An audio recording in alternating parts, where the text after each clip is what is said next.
Oh, sorry. Didn't see you there. You're right. Me? Just pottering around the house. I haven't really got much on.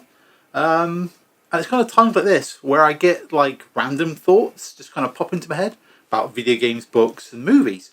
And a lot of the time these kind of go down into notebooks. They might go down onto like an app on my phone or something, into like the kind of obsidian thing I'm trying to use at the moment.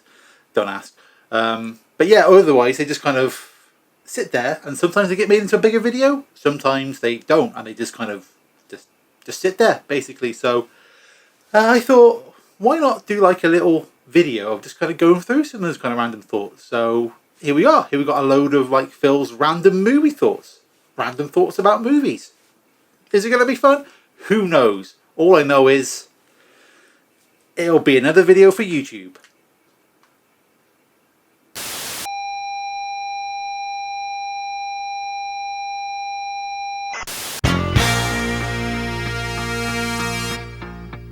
Right. Look at the Blues Brothers. Yeah? Think about that silhouette. The classic silhouette. You've got a big tall guy and a schlub. Right? Yeah, classic. But Dan Aykroyd, he was the tall guy in that silhouette. But he's only the tall guy in the Blues Brothers. Like, you look at him in any of the film, he's just like a normal guy. Like in Ghostbusters, he's no taller than the rest of the Ghostbusters. You'd say Egon is the taller of the Ghostbusters. Trading places, he's not taller than Eddie Murphy. Might be contractually obliged, but who knows. The point is, he's the tall guy in the Blues Brothers, but then nowhere else. The tall one wants white bread, toast, dry. It's like he loses Belushi, and then he shrinks. He loses his best friend in the whole world, and then he shrinks, and he just becomes shorter in the rest of his films. It's really what's the word? I can't think of the word. No, it'll come to me later. Welcome to the limit. So, Scarface. No. The 80s one. Now, we all know about that bit with like Al Pacino and his like mountain of cocaine. But if you go back earlier in the film, after the "All You Need Is Power" speech, but before "All the World Is Yours," when he's driving Michelle Pfeiffer's character about, he like tries on the hat and he messes with her and he gives her a kiss, which is a little bit dodgy, and she gives him a slap back. Now, we know Al Pacino is like obsessed / in love / lust with her because he's done that thing in the nightclub earlier where he sees her and just kind of stares at her intently, like he does in other films, like The Godfather and this film and other films. But then, in like my headcanon, when she offers him drugs a few minutes later and he takes like that hit of cocaine, like in my headcanon, that's his first hit of cocaine. Like he only does it to try and impress her because he's like in love with her so much. And that's like the first domino that starts him down that path where he's, getting high in his own supply. And we get the greatest montage of all time. And he dies in a drug-fueled crazy binge with machine guns. It all starts from trying to impress her. Now, do I have anything ever that I've read about Scarface, the making of Scarface, the writing of Scarface, that will back that up?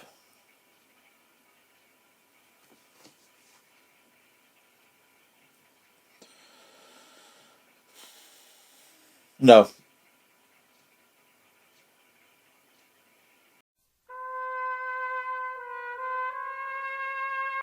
Now, The Godfather, I think we can all agree, is a belter. But I also think it contains one of the very best line deliveries in all of cinema history.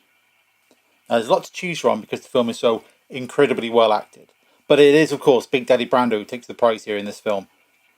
Now, we're talking about that scene towards the end where you got that kind of big mafia team meeting in the really kind of posh room, and they're all sitting around discussing drug dealing and being incredibly racist. And then Brando stands up. Don Corleone stands up. And he starts talking about how he wants to bring Michael back. Now, Michael, aka Al Pacino, we all know he's off in Sicily cooling his heels after murdering those two guys in a restaurant. So, Brando wants to bring him back. But he also wants to make sure that nothing happens to him when he comes back. He wants there to be kind of no accidents. He talks about there being, he doesn't get arrested, or he ends up being hung in a cell, or that... or if he's struck by a bolt of lightning. I mean, wow.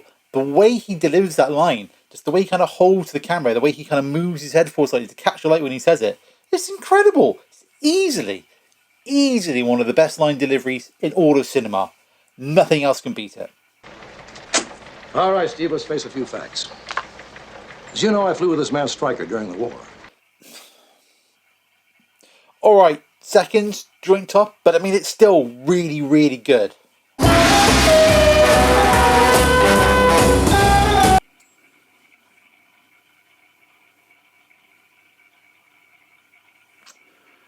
You know what? We're just going to leave that one alone. We'll park that one and we'll move on, I think.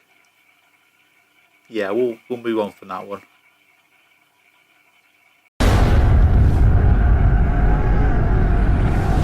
Does it make sense? Like, one of the most horrific parts of cinema to me was not necessarily horror films, but the horror section at the video library when you used to go there as a kid.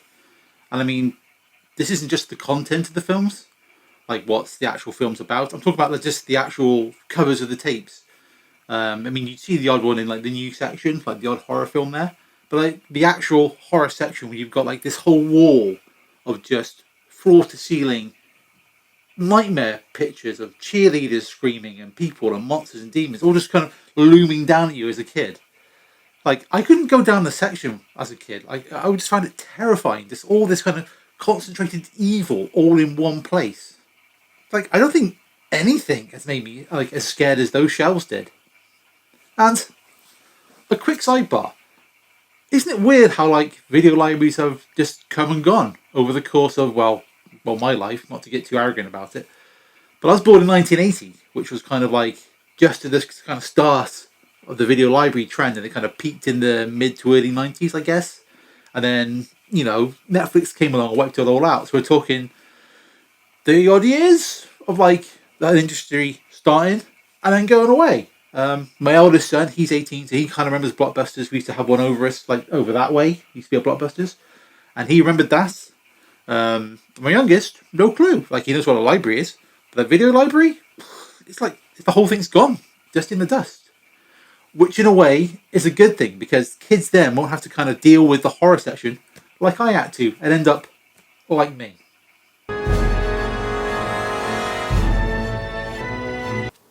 Yeah, but what do I mean by films that are somebody's? What we're talking about is films where like the author's name is in the title. So it's like William Shakespeare's Romeo and Juliet or Bram Stoker's Dracula. It's where like their name is like right at the top and they're as much a selling point to the movie as anything else.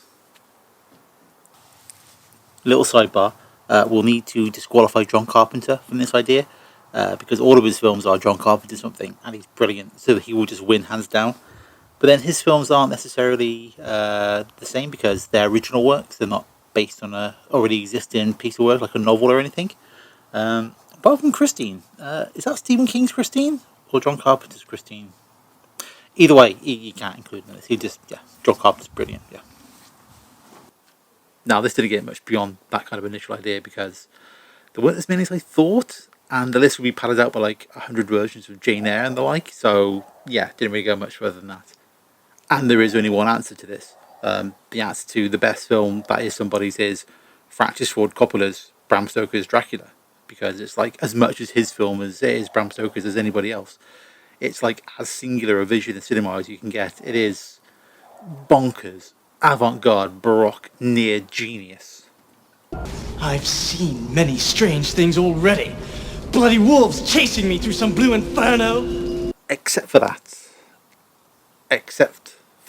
yeah, there's still no excuse for that casting at all. Not to this day. Absolutely no excuse whatsoever.